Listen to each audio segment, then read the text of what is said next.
All right, we are live.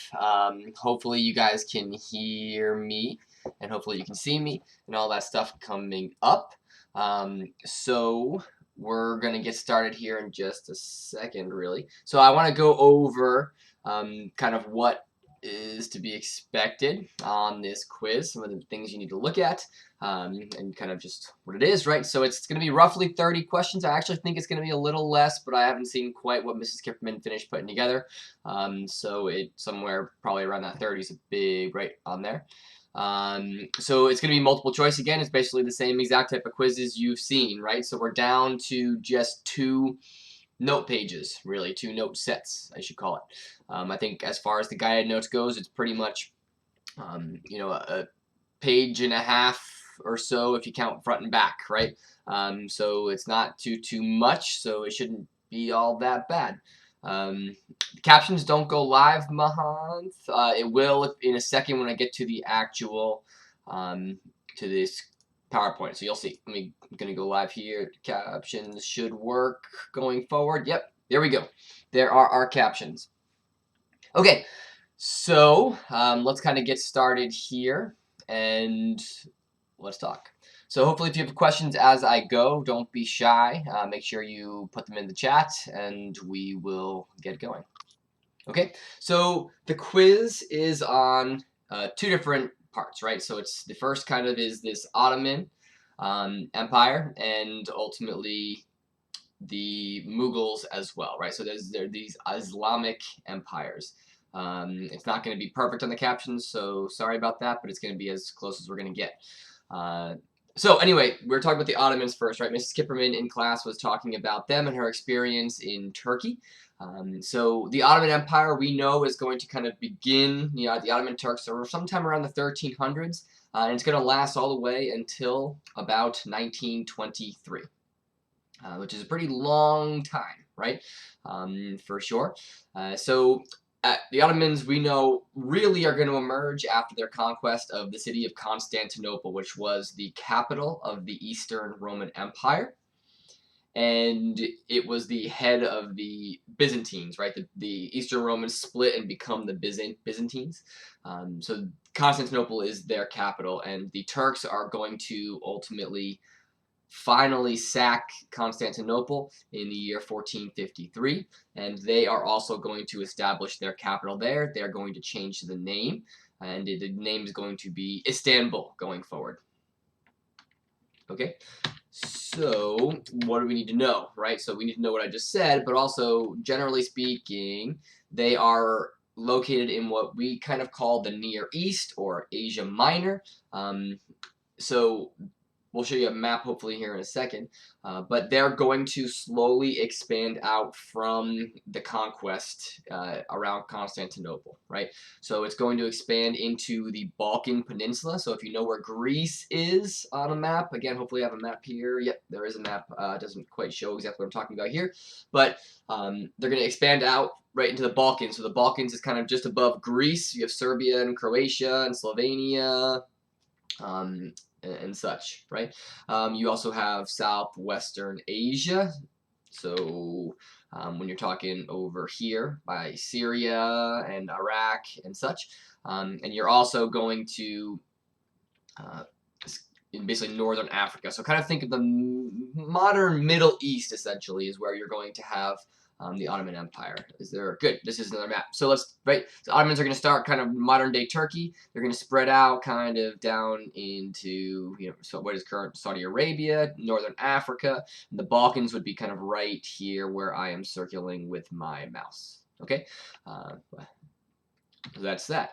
So actually, I can show you a map here too. I'm going to lose the captions though. So I shouldn't really do that because I'm going to lose the captions. So just kind of you can kind of follow along as I click. So the Ottoman Empire starts here. And then by 1481, it's going to kind of expand, or should. Oh, here we go. You can slide. So 1481. 1521. And then 1566 is kind of the extent of the Ottoman Empire.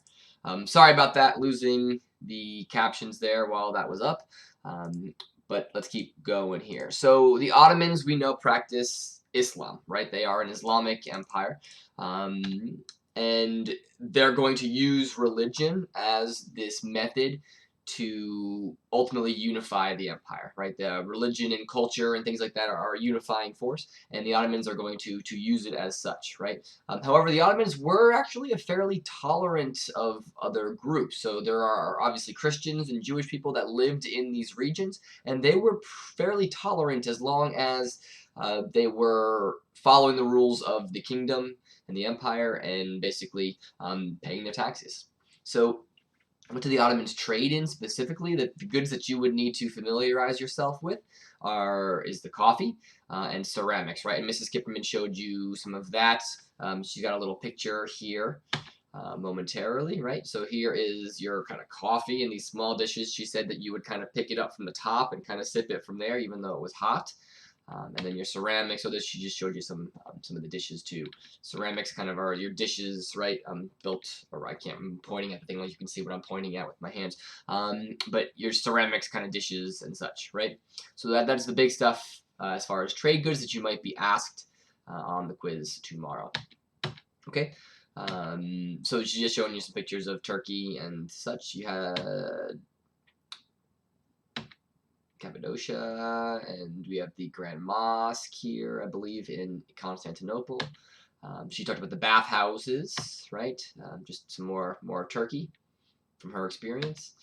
Talked about the Turkish leader that founded modern-day Turkey, right, with the alphabet, with their modern alphabet and such. Some more food and such. Okay, so we watched the videos. I'm not going to watch those, obviously, again right now. But let's talk about the Mughals. So that's really all you need to know about the Ottomans, right? So they take over Constantinople. They spread through the region in the map that you just kind of saw. You're going to have the trading of ceramics and coffee, and the using essentially Islam as a unifying force, right? So anyway, back to the Mughals. The Mughals, we know, are the descendants of some Mongols, right? Genghis Khan. And the Mongols spread out from China, and the Mughals in particular are going to be an Islamic group that's kind of work their way down into India from modern, what we consider China today, right? So they are going to establish these kingdoms in northern India, and eventually the Mughals are going to kind of move out from northern India, right, and extend into most of what we know of as modern India today. Okay. So here is your map, right? So in the light right here, this is kind of them around 1526. By 1605, they're going to expand out, and then by 1707, they're going to be pretty much all of modern India, right? And as we talked about the mercantilism, right? We talked about the trade and all that stuff. These are the people that your Dutch East India Trading Company and your trading companies we talked about are all going to be dealing with, right, in India here. It's going to be the Mughals in particular, right? So as far as contributions of these Mughal rulers, right, most Indians were Hindu at this point, and they still are majority Hindu. However, Islam is now going to kind of get a little bit of a hold and spread as well. So that's one of the big things of the Mughals, right? Islam being also part of India, okay? You also have your contributions of your Mughal rulers, right? So as I said, you're going to spread Islam. We talked about the Taj Mahal, the architecture of the Taj Mahal. We watched the video. Again, we're not going to watch that again right here. But it was built by this Shah Jahan, in memory of his wife, right? And the building is absolutely beautiful. I've never been, but just by looking at it, it's pretty incredible. I think this is one of those things, architecture, that if you saw in person, it really would be super massively impressive. So I would, if I were you, for sure, familiarize yourself with this, because you're going to need to be able to identify it, I imagine. Hint, hint, wink, wink, wink. Okay, so here's just another picture that you might kind of see of the Taj Mahal, so get that in your brain, right? So what do the Mughals trade, right? So again, they're going to be trading with these Europeans that we were talking about from the whole idea of mercantilism, right? And they're dealing mostly with textiles at this point. You have wool, you have silk are the two big ones, right? And the British manufacturers are going to really ingrain themselves in the trade here, and they're going to kind of take these textiles and bring them back and manufacture textiles, right? So manufacture clothes and cloths and things like that based off of these fabrics. Okay, so that would be what you would need to know about the Mughals. So, I guess a little bit more too, sorry. You have much of southern India is going to remain independent, right? So let's look back at our map. So southern India right here, up until 1707 is going to be largely independent, and of course my mouse is blocking it, but also southern India, of course you can't see it, but you can see the bottom end there is going to actually remain independent, for sure. And since they remain independent, they're also going to be dealing with the international trade themselves, right? Not necessarily as part of the Mughal Empire themselves. So what they're going to be trading in particular is your silks. So again, back to these textiles and fabrics, but you have spices and gems, precious gems as well. Are going to kind of be thrown in the mix here. So the trade goods are things that I would definitely familiarize yourself with. They could definitely show up tomorrow as well. So let's recap Mughals real quickly, right? Islamic, a group that came down from essentially modern day China. They're going to establish their kingdoms and then spread into all of India, right? And you're going to have the Taj Mahal. Sorry, I'm spazzing out here with what I'm pushing and clicking. But you have your textiles, so your wool and silk in particular, and then southern India is going to remain somewhat independent, and they're going to also deal with international trade. You have your silks, spices, and gems. Okay, so that's it for as far as your Islamic empires. Let's kind of jump into your next group. So I'm going to lose captions here for just a moment. We'll get it back when I can get a PowerPoint up.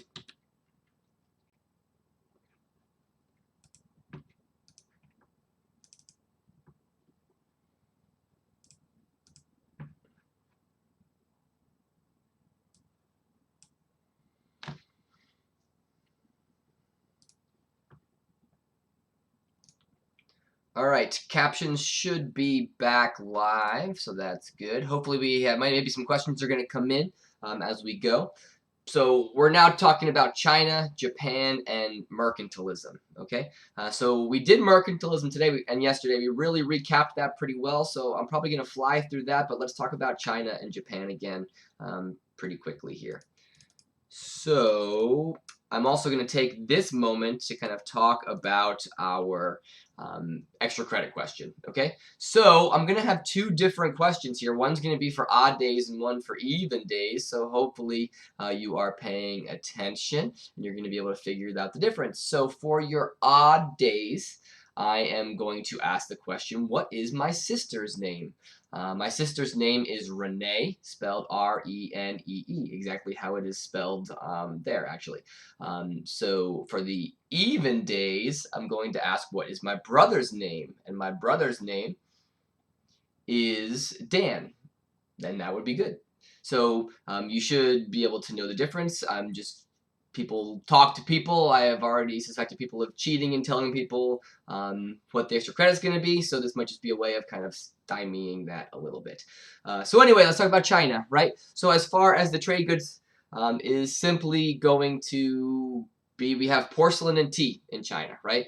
They're going to be the big trade goods. The Chinese emperors are going to look to control foreign trade, and not just China, but other colonies as well, especially in Asia, are going to create what are called these enclaves, right? Enclaves are these ports that essentially act as middlemen to essentially control trade, right? They don't want these Europeans coming in and interacting directly with their people, so they will deal with these kind of Chinese or Japanese middlemen at these enclaves, who will then bring those trade goods back to the mainland, and that way the Europeans are not interacting necessarily with your average common people here, right?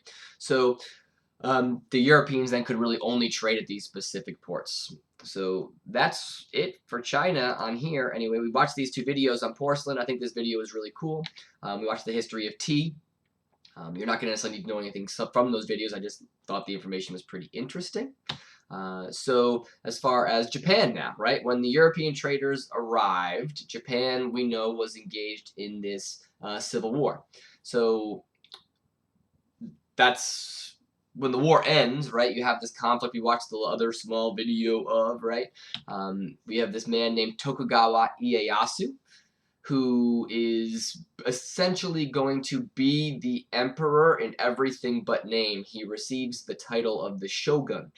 So the Tokugawa shogunate is going to be what we're basically calling this for the next 200 to 250 years here, where you have this powerful military leader and leaders that are going to essentially control Japan.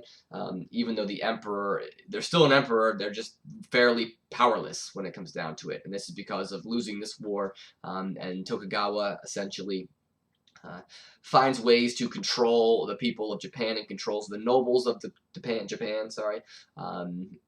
And that's what we get, right? So we have some changes as a result of Tokugawa's regime here. You have Japan, who had first welcomed traders and allowed this culture and to come in. You're going to have now Tokugawa deciding that they don't like that. They're fearful of this, right? And those they're fearful of the Europeans and the culture and the religion, and they're worried about their own control, so they try to really crack down, right? And you have these situations where the Japanese are cracking down against people that had converted to Christianity, missions that had come over from different countries. You're have these people basically being tortured and killed, and captured and jailed and all of these things. You have the practice of isolationism, where they expel foreigners and don't allow them in under punishment of some harsh punishments. In some cases, right? They might allow trade in some of these enclaves, but that's about it, and they forbid the Japanese to travel outside of Japan. So that's a pretty big deal, right? And as I said in class, this is essentially more or less some of the worst 200 to 250 years that they could do this, right? Because during this time, ultimately, you are going to have some major advancements in philosophical thought, in technological thought, or technological things, right? So you have the Industrial Revolution, the Scientific Revolution, the Enlightenment, all of these things going on, which drastically changes the world around them as they've shut the world out around them, right? So they're behind massively. And then when the Americans show up in the late 1800s with essentially modern warships made of metal and modern cannonry and things like that, the Japanese realize that they're kind of screwed, essentially, and they race to industrialize and race to modernize very, very quickly following this. And we'll talk more about that later on in the year. That's kind of where we leave that, right? Okay, now this idea of mercantilism, right? We did this in class yesterday and today we played the game, so hopefully you guys understand what it was trying to kind of convey and portray, right? So mercantilism is this economic system, right? And you have these colonies now that are competing with one another for these colonies, for places to sell the resources and goods that they manufacture. So it's this big competition that they're all kind of trying to get the upper hand on each other in case for some reason they ended up going to war with one another, that they would hopefully come out on top, right?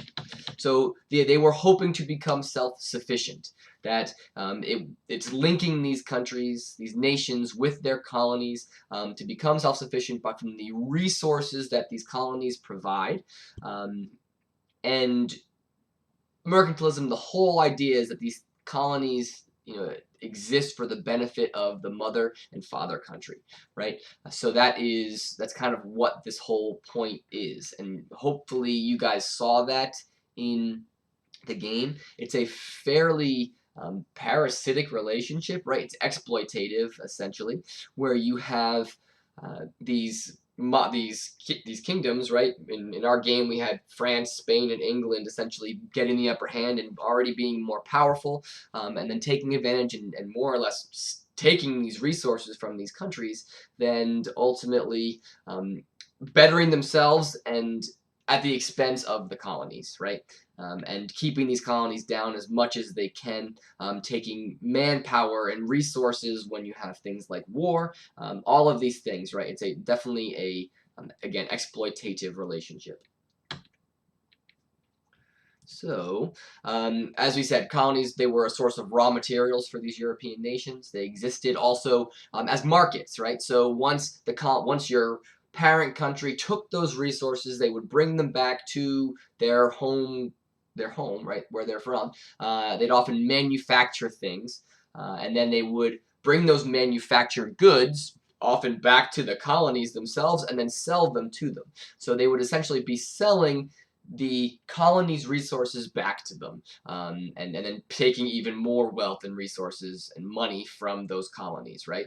And often the economies were limited by the mother country, right? The mother country chose what to trade with them, and often wouldn't let them trade with other places in an attempt to keep them down, right? And we saw this in our game, and hopefully, some of you experienced that and probably are still a little sour about experiencing that. But anyway, okay, so really we're at the end here. You have this increase in competition and trade and now all this money kind of flowing around the world is going to create what's known as this commercial revolution, right? And during the commercial revolution, you're now going to have needs for things like banking systems. You're going to have moves away from coins to kind of paper money, which is just a little easier to handle and deal with. You're going to have exchanges for these currencies and things like that opening up as well, to allow a little easier flow and trade kind of all around the world. So that's kind of where we're leaving it. So if we don't, hopefully, if we have some questions, I'll stick around to answer them for a little while. But other than that, we're going to call it a night. We'll leave you guys be. And Yana, I can show you how to do the captions, right? So when you're in Google Slides, when you have a presentation open, all you need to do is just click the caption button, and it'll turn it on or off. So now the captions are on, all you need to do is actually push that button, and it'll turn the captions on or off. And it's pretty good. It's not obviously perfect as you've seen tonight, but I'd say it's a solid 95%, and that's really pretty good, I think. Okay, so if there's no questions, I'm going to call it and turn off the stream probably, so I'll leave it open for another 30 seconds or so. And I can actually answer questions in the chat too, so I'm probably just going to turn off the stream right now. So I'll answer questions for another minute or two, and then that'll be that. Good luck on your quiz tomorrow and next Tuesday. For those that I'm not seeing tomorrow, enjoy your long weekend. Later.